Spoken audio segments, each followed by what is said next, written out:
Hi, this is Tweek. Raise your hand if you like dinosaurs. Raise your hand if you like stepping on Legos. Yeah, it hurts. So today we're going to take fabric boxes and turn them into storage bins. It'll be fun. Come along.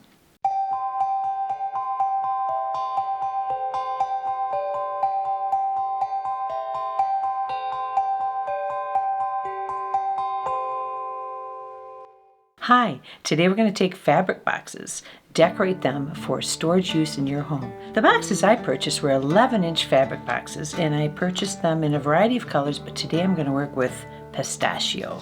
What's nice about these boxes too is we're going to cut out some stenciling to add to the box, but the label on the box is actually a very fine paper to use for stenciling, so make use of that. So to create a stencil for yourself, draw your design. Use a pencil so that you can come in, and I moved that little hand around, but get a design you like, get it onto a protective surface because the X-Acto knife will cut through a tablecloth or into your table, which you don't want. So we've got a picture here, and we're going to take our X-Acto knife, these are very sharp, at an angle, cut along the edge.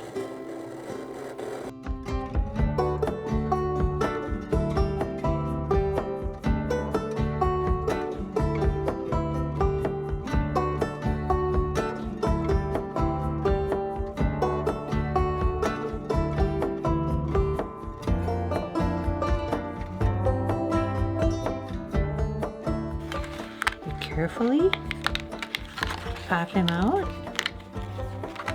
So I did a pretty fair job there. And there's your little dinosaur. Now there's your stencil. And then I saved this little guy back to use as a guide as to where I want his teeth, where I want his eyes. And when you start the fins, I start right about at the eyes to augment and go down with the fins. So you use him as a guide.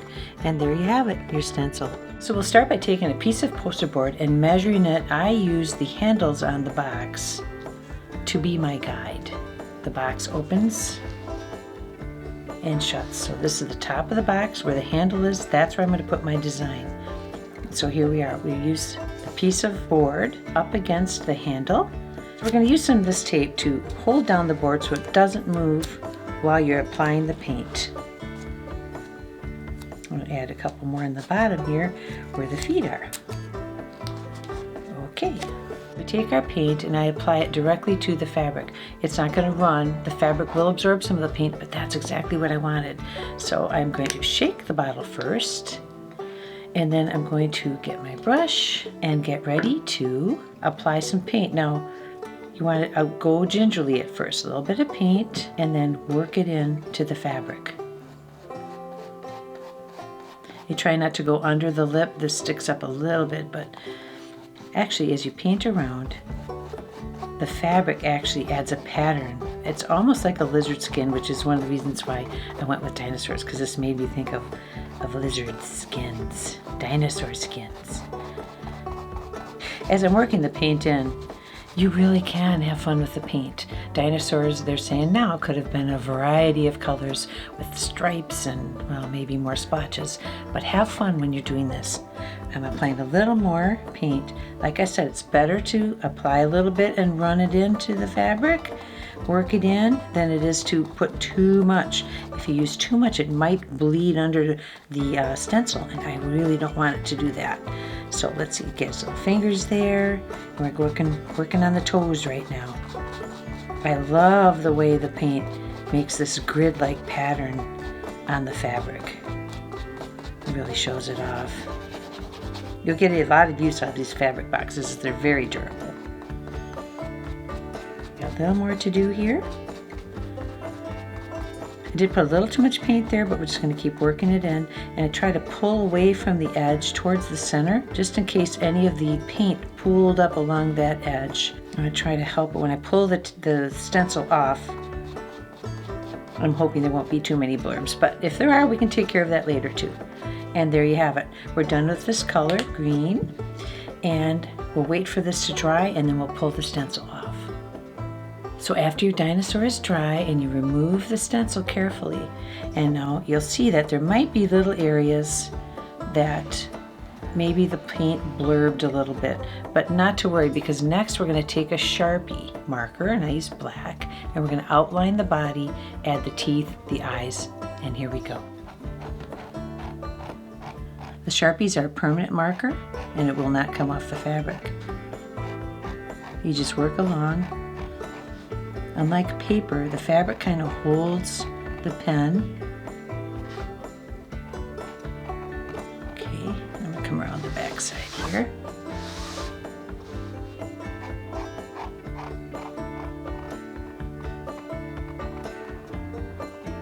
Go for it a few times if you want it to be darker. Isn't this easy? And I just really enjoy doing this. It's so relaxing. Okay, we're going to get around his head here.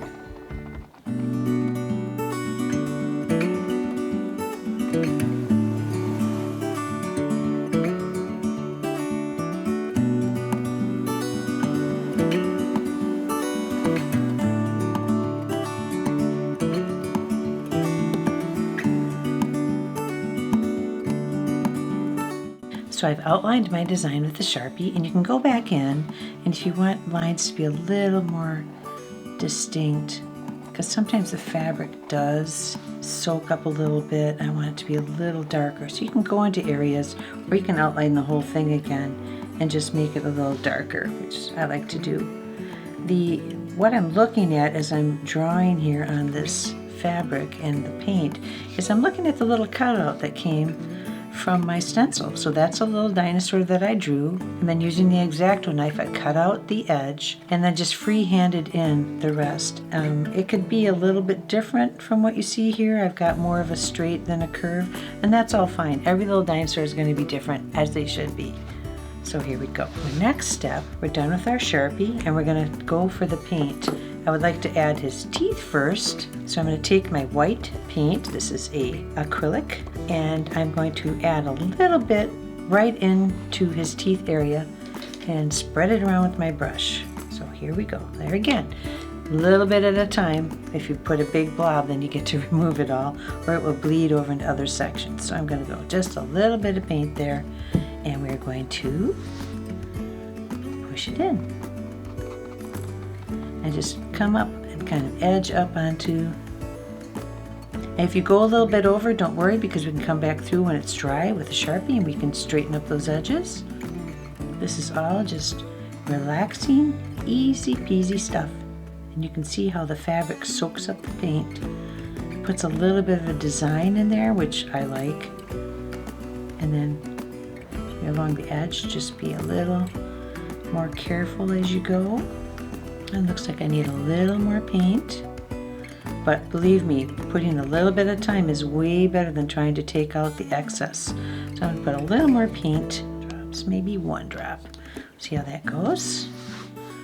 And we'll spread that out. These dinosaurs have really big teeth. And what I do now is just make sure there's coverage so that you can't see the green through. Do you think dinosaurs had green teeth? I don't think. They probably had bone white teeth, white or yellow. And there we have it. We have the mouth done. For his belly, I chose a yellow paint. You can choose whatever color you'd like. I went with green and gold. My dinosaur must be a Packer fan. Couple little drops. Here again, we have a smaller space to fill, and we have to be careful of the little fingers on his hands. So I'm going to very gently come in. Let's start up here and push the paint around.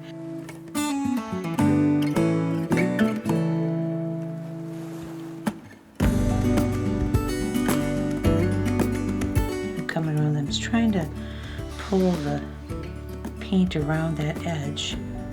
Kind of let it sit there so there's a little bit of difference. There's a little more color at the end of his belly. I kind of like that. So you decide as you go, as you're pulling the paint around, turning the canvas. Okay, up, up, up, up, up. And I'm going to tap into the corners.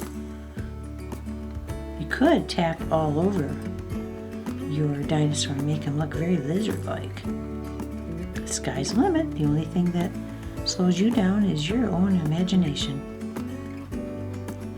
After this dries, you could come back and add more paint if you want a more brilliant color. Right now I kind of like the fact that it's going to be yellow on the edge with some green, more green as it dries in the center. We've got this little tiny bit back here.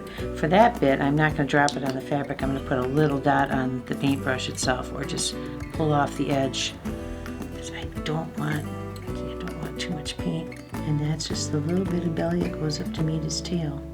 Make that a little more distinct. Again, I'm going into the Sharpie area, but we can fix that afterwards. After it's dry, we can come in with the Sharpie and make that more distinct. And the last thing you do is, using the edge of your paintbrush, add a couple eyeball dots. Now we have our dry design, and we have the teeth done and the belly done, and what I want to do is start adding embellishments. You can go ahead and go around. The Sharpie works better this time. It's smoother because it's already gotten into the fabric. And you can come back around and make more distinct lines if you want, which just sharpens up the image. And when we get to the mouth, what I'm going to do is add teeth. And I'm going to use my little guide here. I'm going to go up, up, up with the tooth. And then I'm going to come back down with a tooth. And then I'm going to come up again. For this many teeth, he sure looks friendly, doesn't he? Okay, and then go down. So, my dinosaur has some nice, healthy teeth. There we go. That was simple. I'm going to give the nostrils a little more definition. Those are two little commas, just nostrils. And I'm going to get this little hand here to make him a little more easy to see. There we go. So I've got him outlined with my Sharpie, and he looks great. Now I'm going to embellish by adding some fins. I'm going to make the fins the same color as his tummy, so I'm going to use the yellow. And to do that, I'm going to use a number 2 pencil, and I like the size of the eraser on this one, and that's what I'm going to use to add the dots of his fins. I'm going to shake up the bottle because I'm going to use the lid for the paint. And what I'm going to do is, I'm going to take the pencil eraser and stick it in there, that much paint, and then I'm going to apply it directly right above his eyes, right there. And then I'm just going to repeat. I'm going to stagger them a little bit, put a little spot or a little space between them. You can slightly come into the line of the black if you want. I'll show you that later because it kind of makes it look like it's attached to his body. You can go back through as I'm doing here, because what's nice about the fabric is the paint really doesn't bleed. The paint goes where you want it to go. The bad thing is you can't get it off once it's there. So I'm just making random fins down the body of the dinosaur. See how cute he's getting. And I'm just using what little bit of paint is in here. Now the paint starts getting to be used up in this lid, but I like that because as you get towards the end, the fins get a little smaller just because there's less paint. See, they're not quite as blurby. And then down this end, we're almost to the end, I just use the edge of the eraser and add just a little fin that sticks up. We have that part done. I'm just going down to make sure. I like that there's a little bit of an outline. This is so easy and so, boy, you can just let your creative mind run wild. We're done with this part. We don't have to clean up anything but the edge of the eraser because the lid goes back on the paint, and then you're done. We've let the fins dry. Now we get to embellish them a little more. And for that, I wanted something with a little bit of a pop of color. So I found this metallic acrylic copper colored paint, and I'm going to shake it up. That puts a little bit of paint into the lid, and that's what I want because I'm going to use that lid as my reservoir for my paint. And I'm going to take the end of the paintbrush. I liked the size of this, and I'm going to dip it in to the lid, and I'm going to add a pop of color right there on each fin. You can add any colors you want. Your dinosaur can be as elaborate or as simple as you want it to be. Now I am going a little bit into the black marker, and that's okay because to me it adds a little more, it makes it look like it's more attached to him, to his body. onto the end. And with just a little speck of it right there. Now go through. Do you want to add more? Do you want to go between the fins? I don't, but I'm going to add just a little more. Isn't that cute? I'm going to add a few little pops. I liked it on his leg. You could put spots all over your dinosaur. I mean, who knows what dinosaurs look like? We know they had skin and they had color, so just go for it. I put 3 on this side. And there you have it. We have to let the copper dry and look over your design and to see if you want to use the marker to sharpen up any other lines. And we're almost done. So we've waited a minute for the copper paint to dry, and now we're going to augment the fins.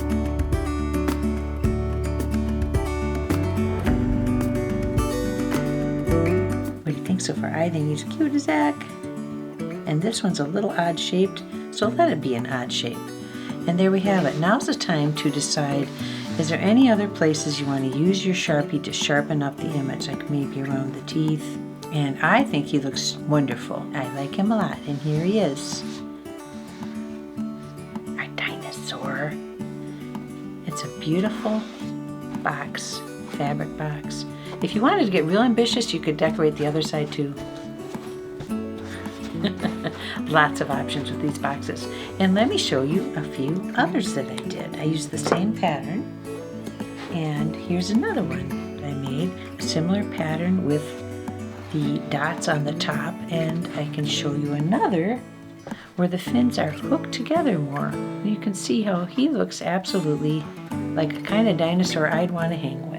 Another one, oh, little girls like dinosaurs too. Not that pink is just for little girls, but I know a little girl that's really going to enjoy this one. I think she's going to. And then I had a yellow.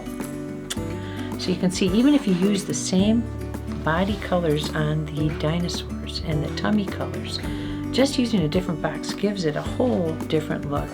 Any decor can be augmented and made more fun by making these dinosaur patterns. The boxes also come in a larger size. Again, a bunch of different colors. This fabric is a little more shiny, but it still is made very useful for what we're doing here, and the same pattern works well. It's a bigger surface, it's a bigger box, but it still works wonderfully. So we started out this video with me asking you who likes to step on Legos. I don't, it hurts. But making these fabric boxes makes it so much more fun to put things away and display them whatever part of your home you wish to. I've made a pistachio colored one box today with a dinosaur on it, and I've made other colors. You are not limited to dinosaurs, only by your own imagination. I have made fabric boxes with initials on them for bridal shower gifts. Lovely. The bridesmaids carried their shoes and all the things for their wedding in those boxes. It was very special. So get creative, think about how you can make it work for you, and just have some fun with the fabric boxes. I think that you'll really enjoy it. So if you've enjoyed what you've seen today, give us a like, subscribe to our channel, and leave a comment. I'd really love to see what you come up with your fabric boxes. See you next time.